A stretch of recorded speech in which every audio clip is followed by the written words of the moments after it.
Queen's Night Market. It's this incredibly fun, Saturday evening where tens of thousands of people get together and eat food from all over the world and share stories about their childhood, what they eat. And I wanted to sort of recreate that atmosphere in a book or capture it somehow. And so I enrolled in the oral history program at Columbia University. It's a master's program, and started an oral history project interviewing his vendors about their life stories and their relationship to food, how they got to Queens, how they got into the food business and everything.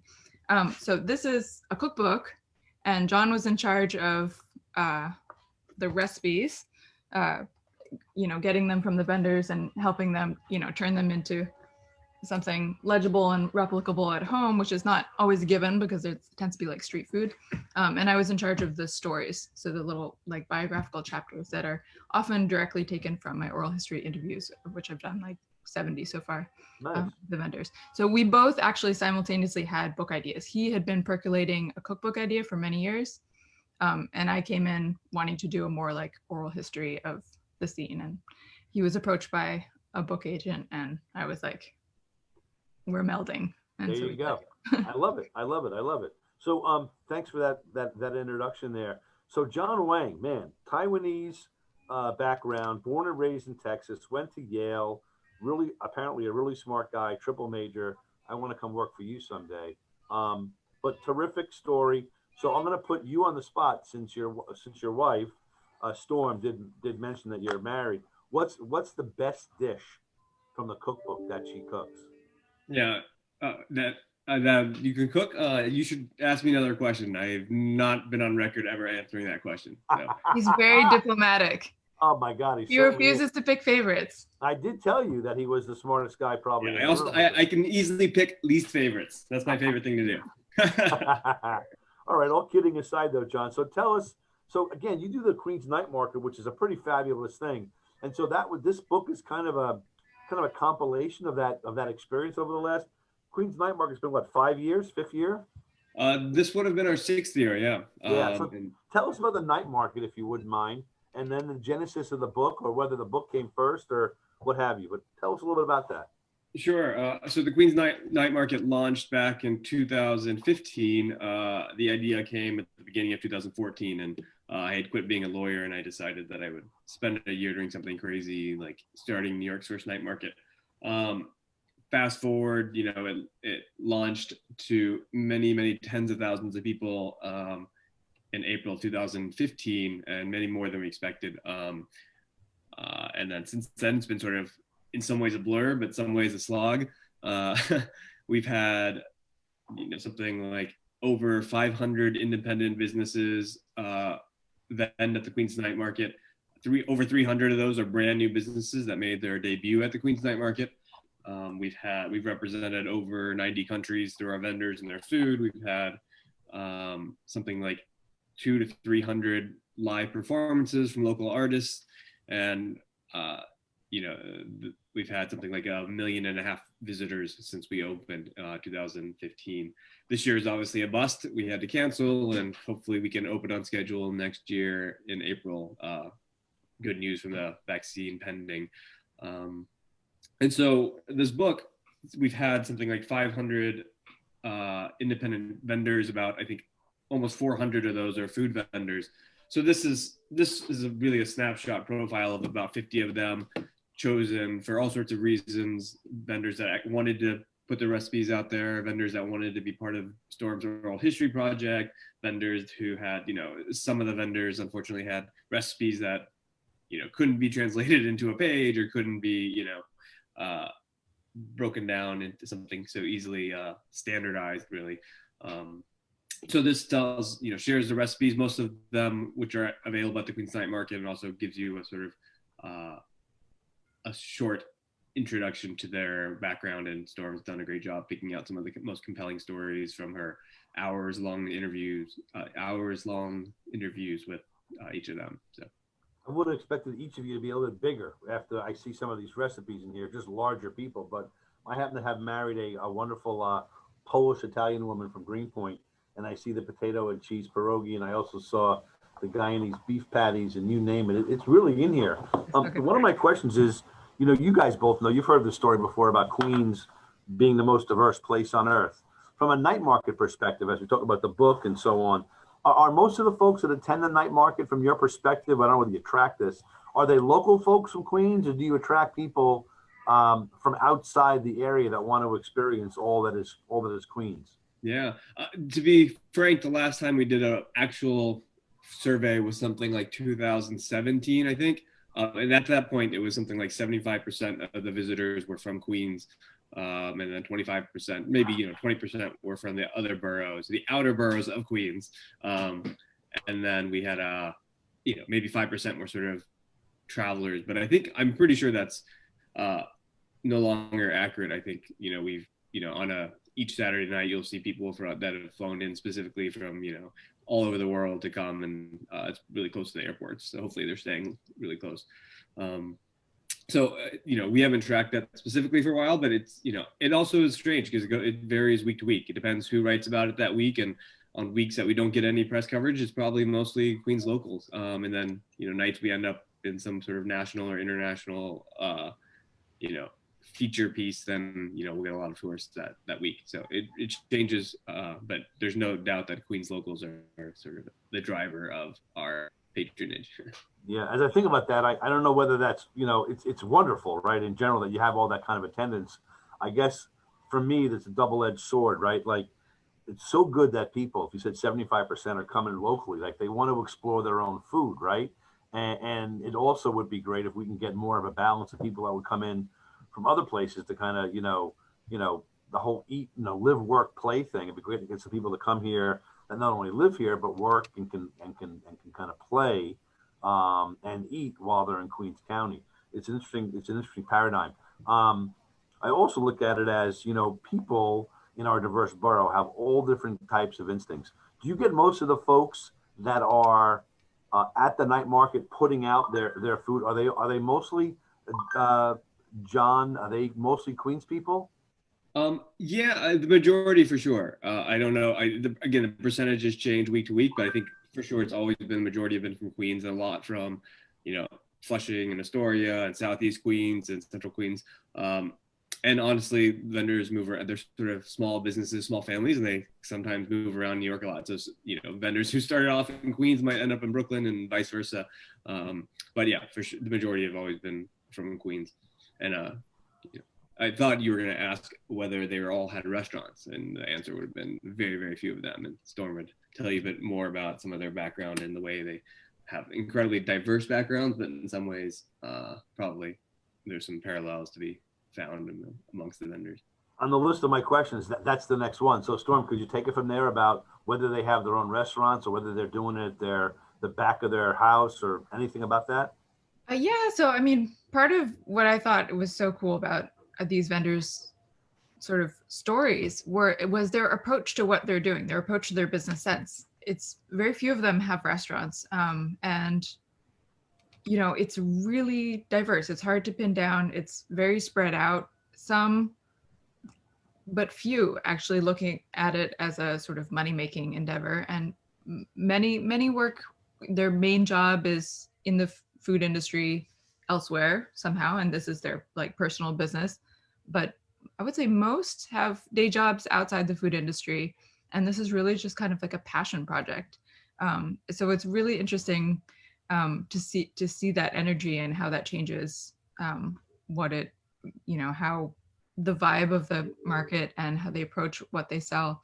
And that's in large part thanks to John, because as a curator of this event, he puts a price cap. And so if you're like solely motivated by, making huge amounts of profits, you might want to sell at a different market. I like that, right? So we talk at the Chamber of Commerce about we're capitalists, for better or for worse. And some days we're capitalists with a big C, and some days it's a little c, right? Because nobody wants to, quote, lose money, right? But it sounds kind of cool that what these people are really banking on is, and you guys are banking on, is the passion they bring, right? It isn't like a business transaction. It's more of a food relationship. Yeah, I mean, I think there's a couple things to be said on that. One is the affordability priority is really about, I mean, I look at, there's no doubt that the prices at the Queens night market are artificially low, which is a pretty unique phenomenon in itself. So we're asking the vendors to take, a cut on their profits to be part of this event, because we want it to be the most diversely attended and sort of most welcoming community event in New York City. And also, now that we're in the pandemic, no one is going to be rich selling at the Queens night market, right? You might sort of make a few bucks. You might make, if you're doing well, you might make a few $1,000s a night, and no one, probably writes home and says, "Oh my God, I'm making a killing at the Queens night market." But then once it's gone, like this year, it becomes apparent, like people were really counting on, even if it was $1,000 a month or a week, or, $2,000 a week, or even something less than that, while it wasn't going to sort of, probably couldn't pay, put a down payment on their house, that was going somewhere. And, we had one of our stories of our vendors, because I think, I don't want to put the onus completely on it, but because the Queens night market wasn't around, they couldn't afford the rent and moved in with families outside of New York, and that was really sad to see them go. And we're hoping they'll come back once the night market comes back, and there's a cat behind Storm. Always the best cameos and Zooms are little creatures. That's nice. So as far as book availability, obviously you got an ISBN. This is a real book. Available anywhere local in Queens County? People could shop and get it, or is it mostly an online thing? You can order it online. Amazon does sell it, but so do all of indie bookstores. You can order from the Astoria Bookshop. Is that their official name? What are they called? That's great. I think they might still have some signed copies. The Queens Museum museum store has signed copies for sure. We definitely encourage you to support your local small business. Yes, please. Absolutely. Yeah, we've been sent pictures remotely of our book being in various local bookstores window displays, which is obviously pretty gratifying. Yeah, the Astoria Bookshop put ours in the window. We were very flattered. That's awesome. Well, we're going to help you promote it. So in our invitation today, there's a link to the book online. So we hope our viewers will go out and get it, especially now where this big turn has been to another one of those double-edged swords, right? A lot of folks are spending time home, nesting, cooking at home, single people, families, and so on, sometimes to the detriment of the local restaurants. As everybody knows, we just went into this period yesterday of no indoor dining. So we've been out front at the chamber strongly advocating and lobbying for the Restaurants Act, for all those poor souls that have restaurants that are losing their shirts. We're trying to help them all. But I have this thing about restaurants. Some people have accused me of spending too much time focusing on just restaurants. It's been a widespread effort, but I do think that restaurants kind of define neighborhoods, right? You go to Astoria for Greek, and there's some Afghani places there too, and some Middle Eastern places. You go to like Mama's Empanadas in certain areas of the borough. It kind of defines the area. And so we're out there, besides advocating for the Restaurants Act, also trying to help them get up to speed when it comes to being able to sell their stuff online or be able to have social media so people know what's going on. And so we look forward to continuing to do that. John, when did you say that you're going to open up the night market again? Hopefully. We started tentatively planning for April next year. We would normally open the sort of third weekend, I think, of April every year. Didn't do it this year, but we've, got to get the ball rolling if that's even a possibility next year. So we've already opened vendor applications for next year, and we'll closely track on a daily basis the rollout of the vaccines and hope that by April enough people, critical mass, will have taken it that we can open up safely, and we'll troubleshoot that as we get closer. But as of now, the planning is underway. I'm gonna give Storm the final word on this wonderful publication called The World Eats Here for our viewers to see it. It's available online. It's available at local bookstores. Please support your local writers and dreamers and passion people with something like this. It's a great holiday gift. It's a great gift anytime. But John, again, thank you so much. And Storm, any closing thoughts before we pivot over? Yes, please, it is on many Epicurious, culinary magazine recommended as a kitchen holiday gift. If you do, but even if you're intimidated by, oh, all these difficult recipes. There are a lot of them are very easy. My 10-year-old neighbor made two of the dishes that looked quite complicated to me, but you know, if a 10-year-old can do it, you can do it. There are a lot of easy drinks, side dishes, desserts. It's very diverse, and even if you don't want to cook from it, I would read it for the stories because it's so inspiring. It really gives you a sense of the diversity of Queens, which is wonderful, and these wonderful immigrant stories, not all, but most, and they're inspiring and they will add some spark into your life and also give you ideas for businesses too. You can look up all of their businesses, and many of them have online or selling online, you know, cookies, and you can buy Romanian cookies by mail, for example, now, or That's find awesome. out where they've moved in New York and support them these other ways. That's awesome. So, ladies and gentlemen, I want to thank Storm Garner and John Wang and their wonderful book, The World Eats Here. Folks, have a great holiday. I look forward to John. Put it on your to-do list. I'd love to try to find a way to sponsor the Queen's Chamber to sponsor the Queen's Night Market when you reopen, and also promote the heck out of it for you. Part of our giving back to the community piece, and we also have we're going to try to do Queen's Day up in Albany sometime in April or May. We'd love to bring up some of the food purveyors up there and show all of our electeds in state government the wonderful work that not only you do, but those restaurateurs and those passion foodies do in their kitchens and so on. So again, thanks a million for your for participating today. We look forward to supporting you guys in the future. Thanks so much, Thank you so Tom. much. Appreciate My it. pleasure. Be well. Thank you both. Thank you. Good luck, Jason. Thanks. Thank you. So, ladies and gentlemen, that was Storm and John. What a nice couple and a nice book. I got to tell you, that's terrific. Next up today is, where's his name? I'm sorry. Jason. Just going through my notes. I got an appetite now, Jason, because of what's been going on here with this book. Tell us more about yourself and your background and your business. I know you were part of the Queen's Gazette, associate editor. I know you are part of the Queen's Historical Society. Tell us more, and tell us about your book. Well, Tom, thank you for having me on this great program. And John and Storm, if there's any way that we could do something with Queens Historical in the months to come, I'll reach out to you guys and let you know, because your project sounds amazing. So as far as I'm concerned, I became president of Queens Historical Society back in September. I've been working with them since 2005 on various historical projects throughout Queens County. And I'm currently working on my seventh book on the history of Queens. As for my family background, we're from New York City. My grandparents were born in Lower East Side in 1913. So we've lived in the five boroughs for well over a century now. And my family was actually in the luncheonette business out in the Rockaways for many years. Wow. So tell us about the genesis of this book. So the book, there's several. The current book that's coming out in March of next year is the history of Douglaston and Little Neck. If I could just name the titles quick, I did. Please. My first book was on the history of Whitestone, which came out in 2006 rather.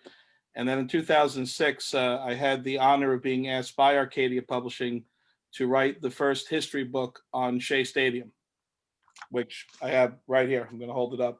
Please. So this came out in 2007. I did very well with it. It's the first history book on the historic ballpark. It came out several months before it was demolished, so it was perfect timing. And from then on, I wrote several other books, one on Queens Then and Now, Flushing Then and Now. It's like a before and after style book. Then I did 2 additional books on Corona and Jackson Heights with a co-author. His name is Dean Theodosio. He's the former president of the Greater Astoria Historical Society. And now, after a couple of years, I'm back to writing solo again, and just completed the Douglaston Little Neck book a couple months ago, and it's going to be out on March 22nd. So from the Rockaways to Douglaston to the Queens Historical, I'm not going to put you on the spot per se and ask for your favorite neighborhood, but what are among your top 2 or 3 favorite places within Queens County? What do you like to go and visit and see? What are those spots? Sure. Well, I love Flushing because that's my hometown. That's where I was born and raised. And there's just so many different historical sites to see, and it's a very diverse, rich historical arc that goes back all the way to the mid 1640s. Of course, Astoria. That's where I spent so many years with the Gazette. I was with them for 10 years as a reporter, and also Woodside, Sunnyside is another favorite place of mine. What are your thoughts? And I don't want to get political or whatever, but on some of the recent developments, the actual developments in Queens County, what are among some of your favorites? And what are some of the ones that, from the then and now perspective, do you think are the most important and some of the more prominent ones? And you mean in terms of like landmarking or? Yeah, landmarking is as well as like listen. I feel like sometimes I'm like George Costanza, right? I want to be an architect. I think I love when I see a building I love it. Like one of my favorites in New York City is the Flatiron Building in Manhattan. Sure. My grandmother on my father's side worked there when she came over here from Mallorca, right? So that's one of my favorites. Of course, you got all the other ones in Manhattan, right? But in Queens, I love the city, the original city court building, which has recently been renamed, the Flushing House, some of those ones. What are among some of the ones that you like and see? Well, my favorite has to be downtown Flushing. So the Quaker Meeting House. Yes, It's basically a historic square that encompasses Northern Boulevard, just west or rather east of the Main Street intersection, up from where the old RKO used to be. So you have the Quaker Meeting House, you have the Flushing Civil War Memorial, the World War II and World War I Memorial, Spanish American War Memorial. It's all along that mall that runs between Main Street and Linden Place on Northern, and then the Bound House. I mean, those are amazing historical specimens. But an additional favorite that is still with us is the Poppenhusen Institute in neighboring College Point. I mean, yes. that building it's the location of the first kindergarten in the United States, and that building is still standing, and it's pretty much as it was. It's now as it was over 200 years ago. And when things start to open up, I really encourage people to take a look at these sites. And then, of course, is the Kingsland Homestead, where Queens Historical Society is located. Beautiful. A couple places that you mentioned already, like the Keith's RKO at the Yeah, corner of Main Street and Northern Boulevard, right there. That's had fits and starts over the year. I know there's a group of people that have invested in trying to get that project back on track. They've already spent millions of dollars preserving the facade and some of the artifacts in there. Um, do you know a fellow that fancies himself as the historian of Queens, Jack Eichenbaum? yes. Jack Eichenbaum is a fellow board member. I know Jack for many years. Jack's, as I always say to people that come in and around Queens, he's what I would call a certifiable character. The man is a walking encyclopedia, and besides that, his knowledge, he is just a heck of a nice man that is always willing to share his knowledge of the history of Queens. And we last year at this time had our, I think it was our 92nd annual Building Awards event down at the old TWA Hotel. Have you had a chance to be down there at all, Jason, and see that place? No, They've really done a great job. It's 50, what is it, 58, 59 years old. They did a beautiful job with it. But I also wanted to encourage you, yourself, if you ever wanted to do some research of our archives, we've published our magazine, This is Queensboro, yes. since I think 1916. We started in 1911, and it's always available for folks like you that want to come in and see it, notwithstanding the COVID, right? But in general, it's a great compendium of information. I When would like, I'm sorry, just to so please, bring in one important thing, I actually my co-author Dean and I, when we collaborated on the Jackson Heights book, we were able to have access to those Queensboro magazines in the bound issues, the bound volumes. We came down to Chamber of Commerce down in the Boulevard building, and everything was made accessible to us. So yes, and again, even though it's been, I think, 6 years since we published the book, I do thank you guys again, because that was something that you don't really find that those issues anywhere else. there are really not that many historical archives, and trust me, I've been to all of them. And so those were a real gem of a find, and Well, it's provide nice. amazing information. It's nice to know that you were able to utilize them because they are here in a dusty shelf, and I would encourage folks that might want to use it to call for an appointment again post-COVID. I have a question. I want to talk to you about a very famous tavern and bar in Queens County. But before I go there, this is not like can you top this? But there's a beautiful house that I think is run by the New York City Parks Department or owned by them in Forest Park. I've been there once before for a fundraiser. Do you recall the name of that house on top of the hill in Forest Park? Um, Not, you're not talking about the clubhouse off of the Jackie Robinson, right? Up on the top of the hill there. It'll come to me. I'm actually going to look for it as I ask you my next question. I know you're gonna know it. But you're aware of some of the work that we did regarding Near's Tavern. Do you have any historical knowledge of Near's Tavern? I know Lois and Gordon very well. I've Yeah. done I've done excuse me, I've done several book talks there over the years. The Nearest Tavern is another amazing historical location in Queens. It's one of the oldest bars in the city of New York.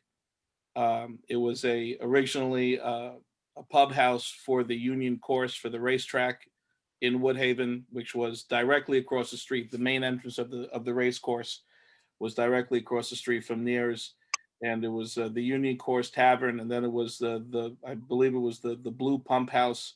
It went through various different names and reincarnations, and then it's been Near's for many decades. And the interior of the building is pretty much original to how it was more than a century and a half ago, although the exterior of the building has undergone some revision over time. But I know Nears very well, and their story is amazing. How they were in such danger of closing, and it's a real Cinderella story. But I know Loy for many years, and they provide a great atmosphere and good food, and it's you're sitting in this very small bar, this very small dining room, but and you're sitting amongst like probably the oldest drinking room in the five boroughs. Well, and so it's very accessible to the community, and anybody could come down there. Absolutely. So the place I was thinking about, I just found it real quick while you were speaking, was in Forest Park. I can't believe Forest Park is 538 acres. That's Yeah, tremendous. it's Designed by the same guy that did Central Park, Frederick Law Olmsted. hmm It's the Oak Ridge House. I'm not too familiar with it though. Yeah, I it's a know what you're gorgeous talking house. about, but my history is a little bit limited on that one. Yeah, big Dutch colonial on top of this hill. You got to make it a point to go there. Jason, listen, I can't thank you enough. Tell me more about. Are there any other places? I always want to do the whole shop local, buy local thing. Are there any local places where your book is available, especially the ones about Queens? And if you need help getting them into a certain place, but where today are they available? They're available everywhere. You can find them at Barnes and Noble. You can find them on Amazon. We have many autographed copies down at the Queens Historical Society. The Astoria Bookshop in Astoria has a few copies. I did a couple of talks there. But Amazon and Barnes and Noble, whether Barnes and Noble are online or if you go down to a Barnes and Noble anywhere in the New York City area, you're bound to find at least one of my titles. That's very exciting, and it must make you very proud when you see those things up there. So, Absolutely. before we go, Jason, what's next? Like, what do you got planned next? You're an accomplished author. You got another number of them out there about Queens. Anything you can surprise us with, or titillate us with Well, might be sure. coming down the pike? I'm actually in the process of writing two more books on the history of Queens. I'm working with Jim Trent from the Farm Museum, from the Queens Farm Museum. We're doing a book on Queens Village and Belrose. That one's going to be like an independent release. It's going to be kind of like a coffee table style book. And right now, and I'm supposed to hear back from them towards the end of this week, so I'm keeping my fingers crossed. But we're about to close another deal with Arcadia to do the history of Woodside and Sunnyside. Oh, So that's great. that'll be my eighth title. And I'll be doing this particular book in association with Queens Historical. They're going to be providing me with the majority of the materials, and I'm going to do it with in conjunction with them so that we have some sort of book, because we have a couple of titles that we produced, but it was years ago, and it's time that we have a new title now. So we're going to try to do Woodside and Sunnyside in the That's coming. terrific. That's terrific. if Queens County was a separate city, we'd be the fourth largest city in America with 2.4 million people. That So is correct. certainly plenty to write about. And so I just want to thank in closing not only Jason but our previous guests, John Wang and Storm Garner, for being here today. I hope this has been a fun little segment to not only help you promote your book and get the word out there about Queens, but I just wanted to say thank you, because I'm sure no one who writes these books that's going to be on these shows are doing the big giant runs with a Simon and Schuster. Maybe you are, maybe you're not, but I really felt it was important to highlight what you folks are doing, and my appreciation and my hat is off to you for continuing to support Queens in the ways that you do, and much appreciation and much success after this god awful year is over, and we jump right back into the